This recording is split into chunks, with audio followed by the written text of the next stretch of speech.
Le gouvernement enquête sur les scientifiques et employés de laboratoires morts ou disparus. Le FBI est impliqué et la Maison-Blanche examine maintenant l'affaire. Mais maintenant, l'une de ces personnes aurait été retrouvée. Elle s'appelle Melissa Casillas.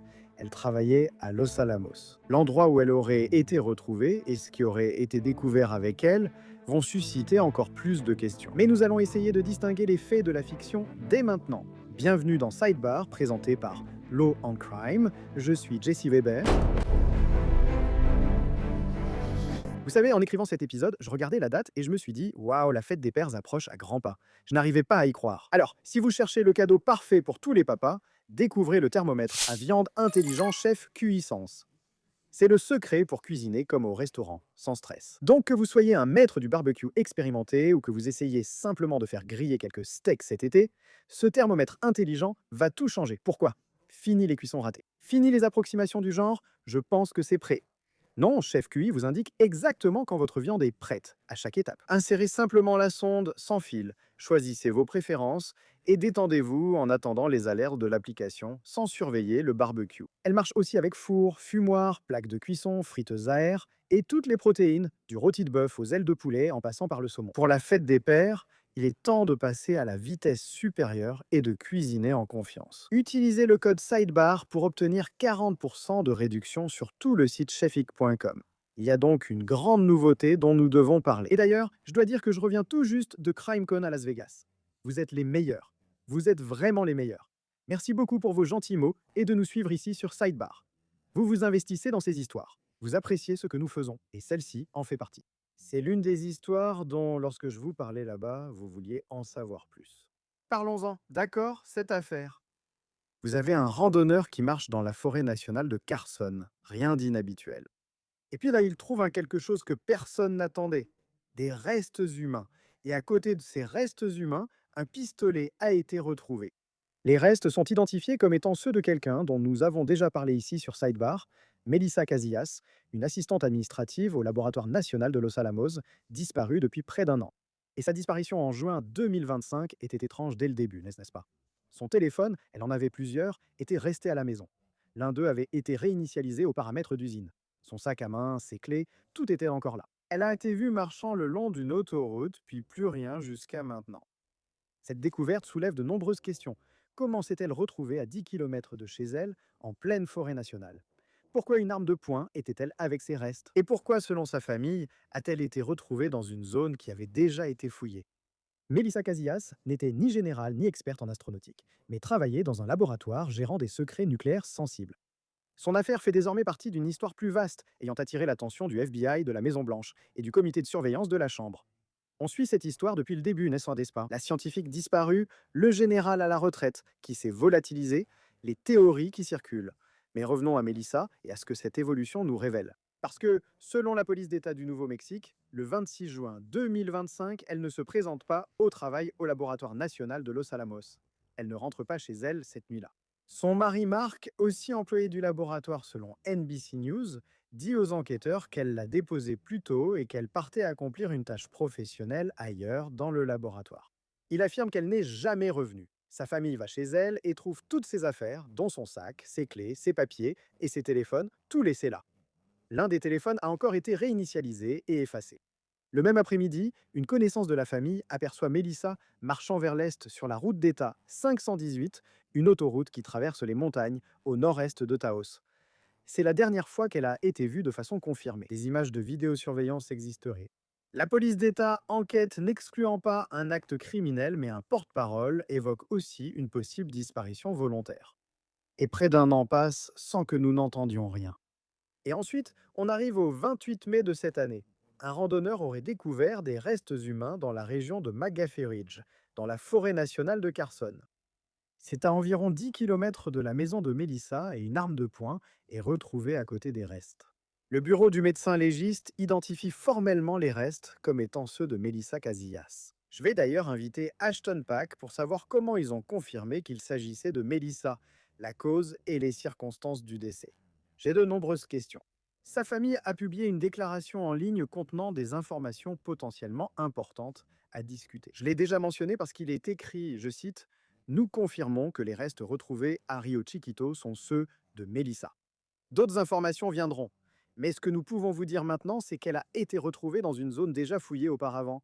C'est beaucoup à assimiler. Nous avons le cœur lourd et nous continuerons à chercher des réponses pour obtenir justice. Retrouvée dans une zone déjà fouillée. Les premières équipes de recherche y ont regardé sans rien trouver. Et puis, près d'un an plus tard, un randonneur tombe sur ces restes dans cette même zone. Il y a une arme à feu. Donc, soit les recherches ne l'ont pas trouvée, soit peut-être qu'elle n'était pas encore là, ce que je veux explorer. La police d'État du Nouveau-Mexique n'a pas expliqué la situation. Le bureau du médecin légiste n'a pas communiqué la cause ni les circonstances du décès. L'enquête continue. Je veux en parler. Je souhaite inviter quelqu'un pour nous expliquer la situation, ce qui se passe en coulisses et ce à quoi nous attendre. Quelqu'un que je viens de voir en personne à CrimeCon à Las Vegas. Maintenant, je reviens à, vous savez, sa petite case à l'écran. L'enquêteur privé Ashton Pack. Ashton, ravi de te voir. Et c'était super de te voir en personne. Oui, Jesse, ce fut génial de rencontrer toi et l'équipe de Law and Crime. Merci pour tout ce soutien.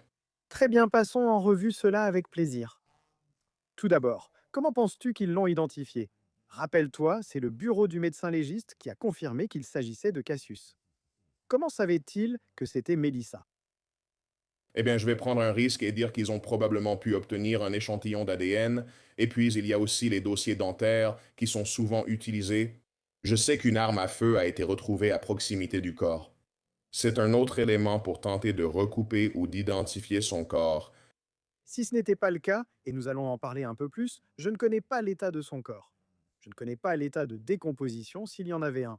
Existe-t-il un moyen, des outils ou une technique qu'ils utilisent s'ils peuvent simplement l'identifier visuellement d'une certaine manière? Vous savez, cette technologie ne cesse d'évoluer en ce qui concerne, vous savez, la technologie utilisée pour recueillir des preuves et pour les scènes de crime. Je peux vous dire que si votre corps reste quelque temps dans le haut désert du Nouveau-Mexique, il ne restera probablement rien d'autre que des restes squelettiques. Mais il y a des choses qui ne se dégradent pas aussi vite que la partie biologique de nos corps. Vous savez, des choses comme le sac à main, les vêtements, la carte d'identité peut-être dans la poche. Je crois avoir lu quelque part qu'elle avait en fait laissé un tas de choses à la maison. Oui. Mais les vêtements, elle a été vue courant sur une autoroute, tu ne fais pas ça sans habit. Et puis il y a les dossiers dentaires. Oui, les dossiers dentaires. Voilà, tu peux les récupérer vite. Je ne sais pas à quelle vitesse ils peuvent se les récupérer, mais c'est certainement quelque chose qu'ils peuvent utiliser.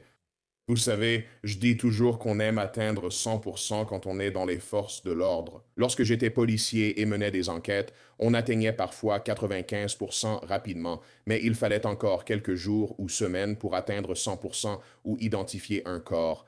Alors qu'on en parle maintenant, c'est au médecin légiste de déterminer la cause et les circonstances du décès.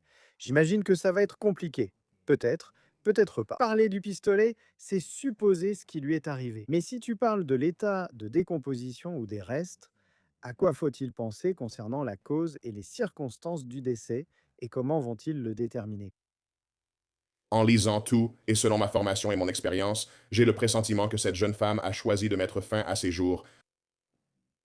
Donc, je pense qu'au final, tu sais, si c'était le cas, ils vont pouvoir le démontrer assez rapidement parce que les preuves seront là. Coup de feu, tu sais, les blessures, elles ne disparaissent pas avec le temps s'il reste un squelette intact. Concentrons-nous sur le pistolet retrouvé près de ces restes. La police d'État confirme sa présence sans préciser son propriétaire. Ils n'ont pas dit officiellement que c'était lié à sa mort, mais ont fait cette déclaration. Qu'en pensez-vous en tant qu'enquêteur? Ça me laisse penser qu'elle a probablement utilisé cette arme à feu pour, vous savez, mettre fin à ses jours. Je ne sais pas, je vais poser la grande question tout de suite. C'est le plus important. Pourquoi n'a-t-elle pas été retrouvée plus tôt? Sa famille affirme qu'elle était dans une zone déjà fouillée. Peut-être connaissez-vous ce lieu. Pouvez-vous nous en dire plus?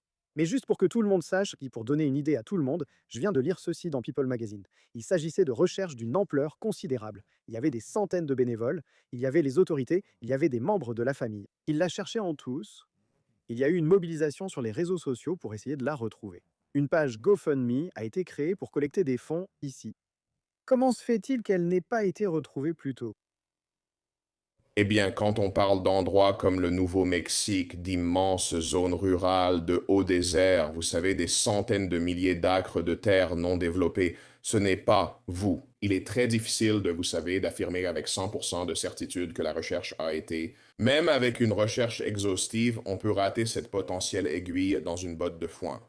Une autre chose à considérer est que si cette jeune femme, malheureusement, a choisi de mettre fin à ses jours à un endroit, les animaux, les coyotes, les pumas, ce sont en quelque sorte les nettoyeurs naturels de nos, vous savez, forêts et déserts. Vous savez, cela aurait pu changer l'emplacement de son corps. J'essaie de trouver les bons mots pour l'exprimer, vous savez, sans être trop brutal à ce sujet. Mais le fait est que Mère Nature ne se soucie pas de nous, en tant qu'espèce. Si nous allons dans le désert sans avoir le bon abri ni les bonnes armes pour nous protéger, et si nous tombons là-bas, que ce soit blessés ou accidentés, la nature a un système en place pour, vous savez, nettoyer tout ça, pour ainsi dire. Il se peut donc que ce soit la réalité. C'est vrai, ça pourrait être la situation. Je dois aborder ça. L'autre théorie, n'est-ce pas? Ce serait que nous savons tous deux qu'elle fait partie d'une histoire plus large. Et il y a des gens qui diront, tu sais, que tout à coup son corps apparaît, un pistolet posé là. Les enquêteurs peuvent-ils déterminer si son corps a été déplacé vers cette zone précise, non pas par des animaux sauvages, mais par des êtres humains? Quels seraient les signes révélateurs qui pourraient indiquer que c'est une possibilité et que la scène a été mise en scène d'une certaine manière? Je ne dis pas que c'est le cas, je veux être clair. Je ne dis pas que c'est le cas, mais je sais ce que les gens vont penser de tout ça. Et parce qu'il y a beaucoup de spéculations, il y a beaucoup de confusion à son sujet et sur son lien avec tout le reste. Alors dites-moi simplement. Bien sûr. Encore une fois, Jesse, c'est une excellente question et nous devons y répondre. C'est le sujet que tout le monde évite. Nous vivons à une époque où tout est une conspiration. Ma réponse à cela, c'est qu'il existe de vraies conspirations, mais quand tout devient une conspiration, alors en réalité, rien ne peut en être une. Oui, les enquêteurs, les forces de l'ordre, ils vont pouvoir déterminer assez rapidement si un corps vieux d'un an a été déplacé ou s'il a été placé là. Vous repérez des traces de pneus, des empreintes ou des éléments inhabituels. Vous savez, si un corps se trouve à l'extérieur, dans les zones rurales de notre pays, ça va se voir, ça va être visible. Il y aura des indentations, le corps va s'enfoncer dans le sol. Vous verrez probablement une dispersion du corps causée par la faune. Vous savez, vous pourrez le remarquer assez rapidement. L'arme ne sera pas là, intacte. Elle montrera des signes d'usure, tout comme le corps qui s'y trouve. Donc, si le corps a été amené là et déposé, vous savez, s'il y a une grande conspiration, je ne sais pas. Dans mon monde, pour faire disparaître un élément compromettant, on éliminerait simplement le corps. Il y aurait des questions, puis plus rien. Si j'étais un malfaiteur, je ne déposerais pas le corps un an après. Si j'étais une nation terroriste, un acteur étranger, un type louche qui fait partie d'une conspiration mondiale contre nos scientifiques nucléaires, cela viole le rasoir d'Occam. Ce n'est pas l'explication la plus simple, souvent la bonne. Quand les autorités publieront-elles plus d'informations lorsqu'elles en auront? Je veux dire, beaucoup de regards sont tournés vers cette affaire, ainsi que vers les autres. Quand vont-ils transmettre des informations à la famille? Quand vont-ils transmettre des informations au public et aux médias? Ils sont probablement en contact étroit avec la famille et ils donneront probablement les informations à la famille plus rapidement que nous ne les aurons. Bien sûr, vous savez, vous obtenez l'information. En général, après avoir l'information, ils ont un délai. Vous savez, les forces de l'ordre doivent s'assurer que c'est correct. Ils doivent vérifier. Et parfois, ils doivent revérifier, refaire des tests. Parce qu'on ne veut pas faire d'erreur. Parce que, encore une fois, à la moindre erreur, cela devient aussitôt une grande théorie du complot sur Twitter ou les réseaux sociaux. Et ça peut vraiment porter préjudice, vous savez, aux enquêteurs. Et donc, ils ne veulent pas ça. Mais la famille obtiendra probablement l'information assez rapidement. Et ils ont probablement un accord. Vous savez, la famille n'est pas, et vous savez, la famille n'a probablement pas intérêt à aller partager cette information avant qu'elle ne soit prête. Mais les forces de l'ordre et les enquêteurs, ils communiqueront aux médias quand ils seront prêts à le faire, après avoir vraiment vérifié et s'être assurés que tout est correct. Trouves-tu étrange que ces restes aient été découverts à 10 km de la maison familiale? Non, honnêtement, elle a été vue en train de marcher sur la route par, je crois, un membre de la famille ou un collègue. Je crois que cette femme traversait une période difficile. La journée, captée par la vidéosurveillance quand même. Ouais. Eh bien, j'imagine que c'est la question, non? Tu sais, d'un côté, son mari a dit qu'elle était sous un stress immense, qu'elle marchait apparemment sur la State Road 518. Tu m'as aussi parlé de ce qui a été trouvé chez elle, non? J'ai trouvé que ce qui a été trouvé chez elle était aussi très, très intéressant. C'est une grande partie de la conversation, la réinitialisation d'usine. La police dit que le téléphone avait été totalement effacé.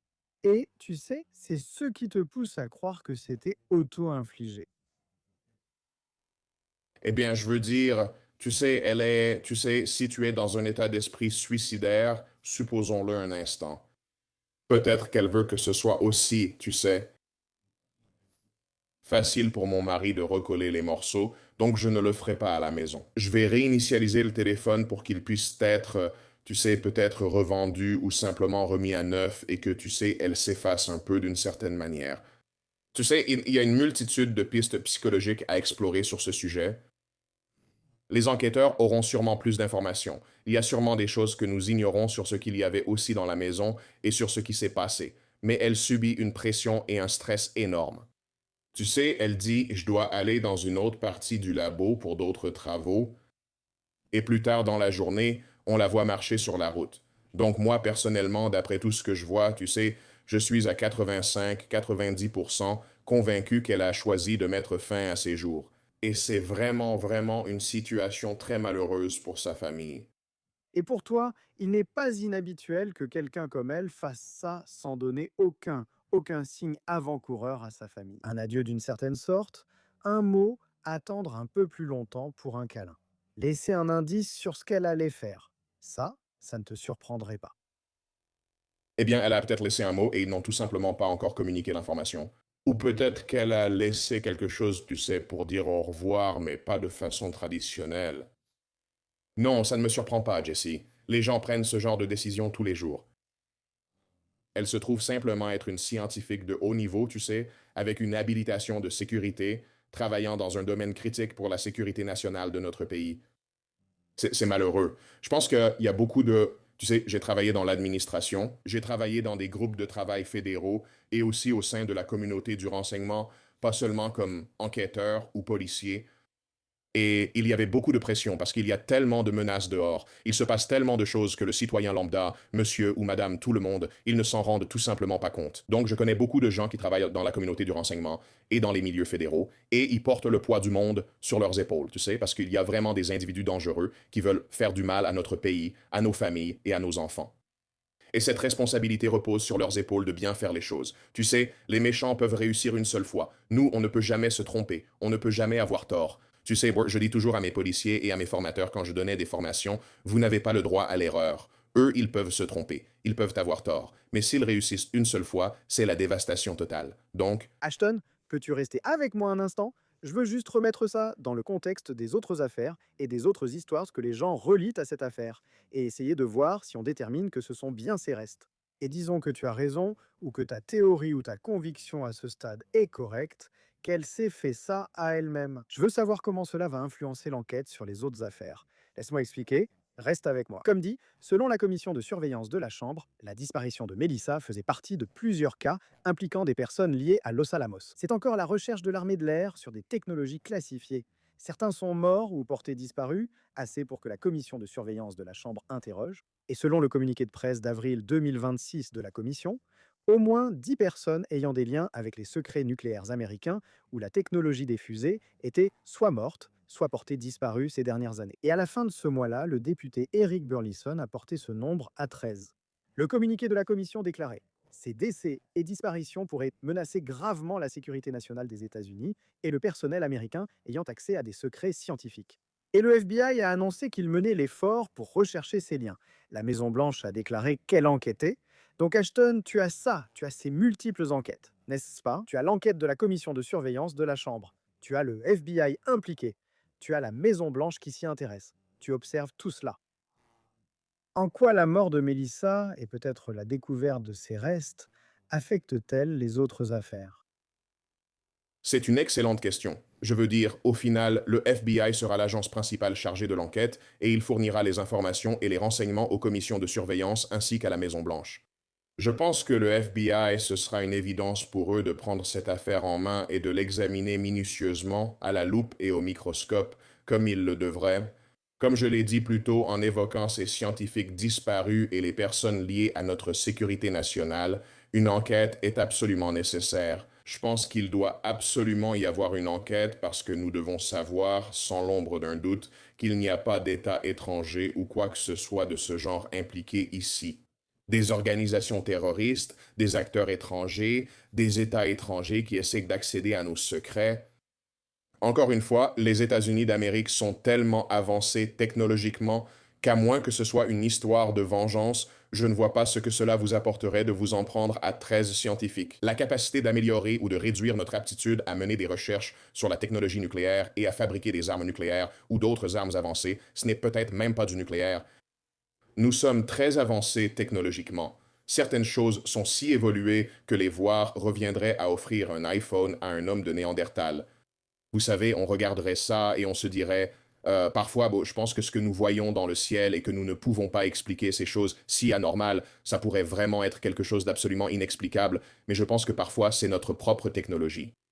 Donc nous l'avons déjà. Nous savons que les États-Unis d'Amérique possèdent des milliers d'armes nucléaires, vous savez, capables de tuer. À moins que ce ne soit une histoire de vengeance où vous allez cibler nos scientifiques et ensuite les personnes qui y ont accès. Donc, je remets en question ce motif, cette raison de cibler les nôtres. Le FBI va enquêter. Je pense qu'ils doivent aussi examiner tout ce que la police de l'État et la police locale et le médecin légiste analysent là-bas. J'espère que tout le dossier sera transmis au FBI afin qu'ils utilisent leur capacité d'enquête et leur excellent laboratoire d'analyse des preuves.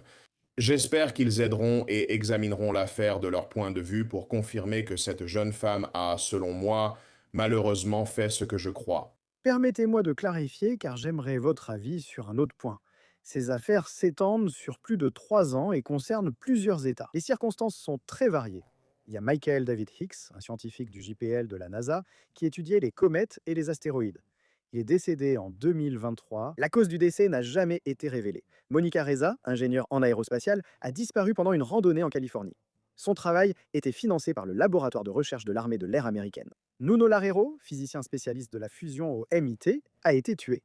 Sa fille de 12 ans l'a retrouvé chez lui. Sa mort est liée au tireur de Brown. Karl Grillmeyer, astrophysicien, a été abattu sur son perron dans le désert, selon le département du shérif du comté de Los Angeles. Les adjoints sont intervenus sur les lieux et lors d'un vol de voiture à proximité, menant à l'arrestation du suspect, Freddy Snyder, âgé de 29 ans. Il a été inculpé de meurtre, ainsi que d'un cambriolage distinct lié à une intrusion présumée au domicile de Grillmeyer 2 mois plus tôt. Il y a Anthony Chavez, un retraité qui a travaillé comme contremaître à Los Alamos. Il a disparu de chez lui au Nouveau-Mexique, abandonnant voiture, téléphone, portefeuille et clés, sans que les recherches aboutissent.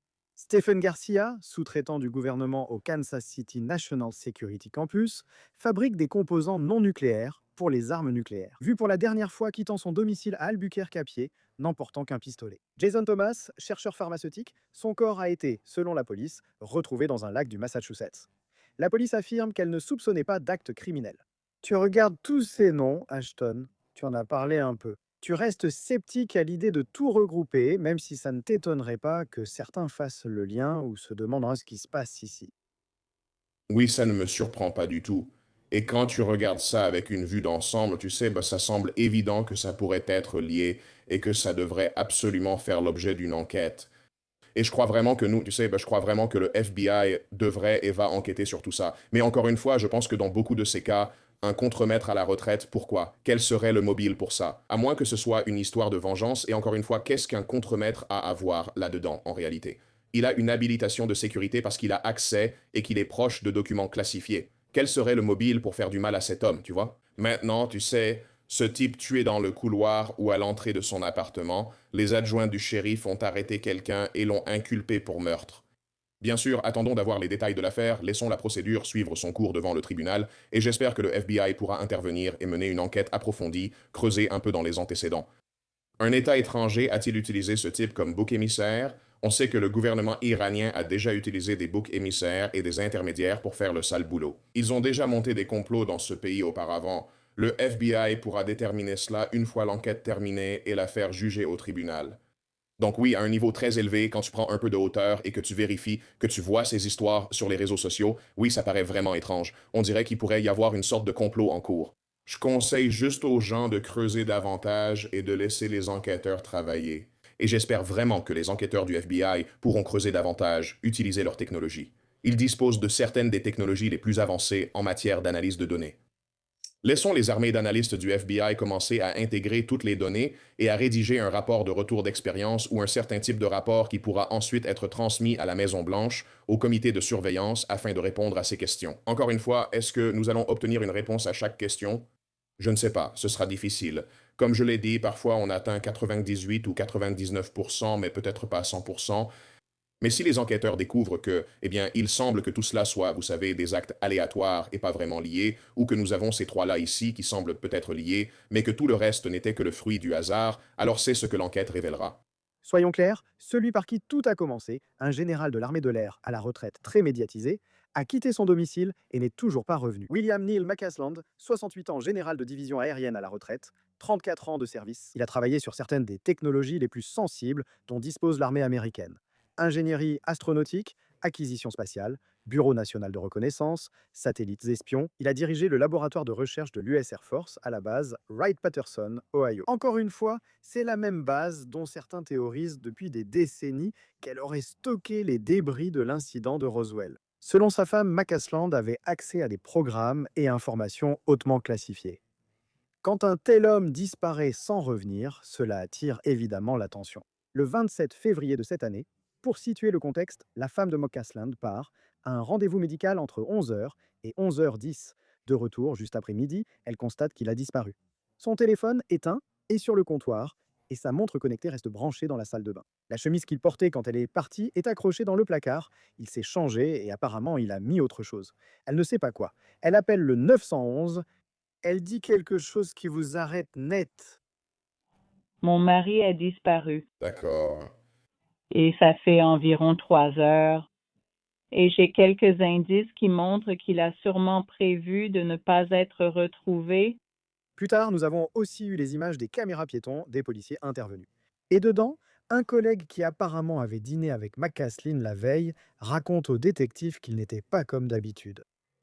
Il n'était pas comme d'habitude. Il était un peu dans la lune et silencieux. Est-ce que c'est une information classifiée et est-ce qu'il a une habilitation de sécurité ou quelque chose comme ça? Il a une habilitation de sécurité de très haut niveau. Il dirigeait le laboratoire de recherche de l'armée de l'air. Lui, je veux dire, pour être clair, le nom de cet homme apparaît dans les documents OVNI qui ont été publiés. Il a été impliqué à ce point-là, donc il a une habilitation de sécurité très élevée.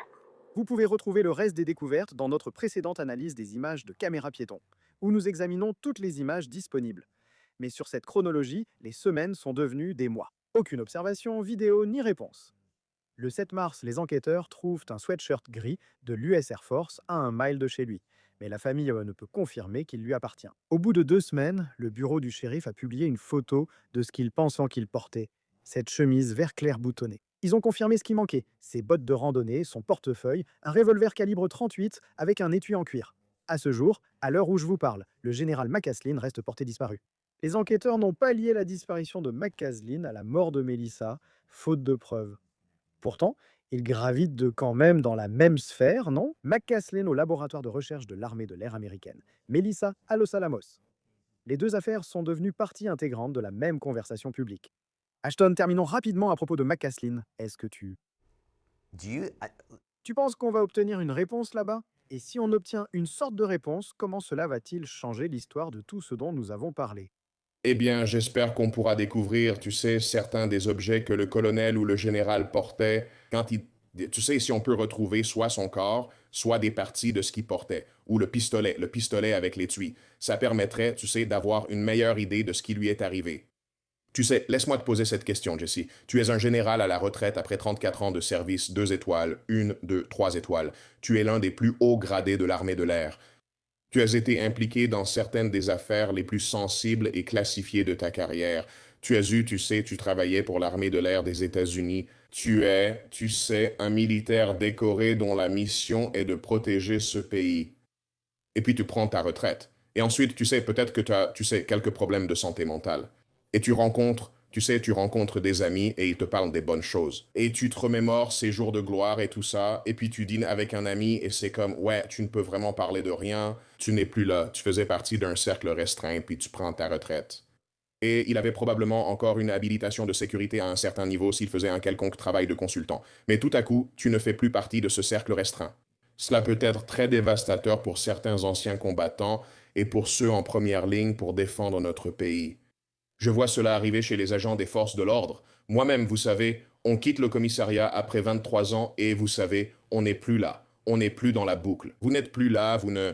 Vous ne pouvez plus prendre ce café chaque matin avec tous vos collègues enquêteurs, ou vous ne croisez plus les chefs qui vous disent Hey, j'avais une question à clarifier, ou Hey, super boulot sur cette affaire, ou bien Les gars, vous avez fait un super boulot sur ce dossier. Donc, on ne sait tout simplement pas ce qui se passait avec ce général, et peut-être que cela faisait partie de ce qui se passait dans sa vie.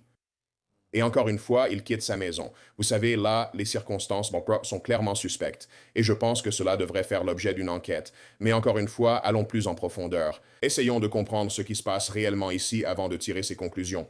Il est à la retraite.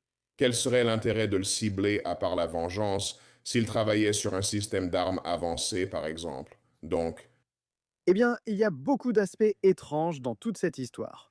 Ashton Pack, merci beaucoup d'avoir pris le temps d'expliquer cette évolution. Et écoutez, c'est une évolution et une nouvelle dévastatrice pour la famille de Melissa. Je pense à eux en ce moment. j'espère qu'ils pourront trouver un peu de réconfort grâce à cela. Et je sais que c'est très triste, mais j'espère qu'ils trouveront la paix. Et j'espère que sa mémoire sera toujours une bénédiction pour eux. Oui, bien dit. Merci Ashton, je vous suis reconnaissant. Merci, Jesse. Ravi de vous voir. C'est tout pour l'instant sur Sidebar. Merci de nous avoir suivis. Abonnez-vous sur YouTube, Apple Podcast, Spotify ou votre plateforme de podcast habituelle. Retrouvez-nous sur Peacock de NBC, suivez-moi sur X, Instagram et mon émission Jesse Weber Live sur News Nation du lundi au vendredi à 23h heure de l'Est. I'll see you next time, everybody.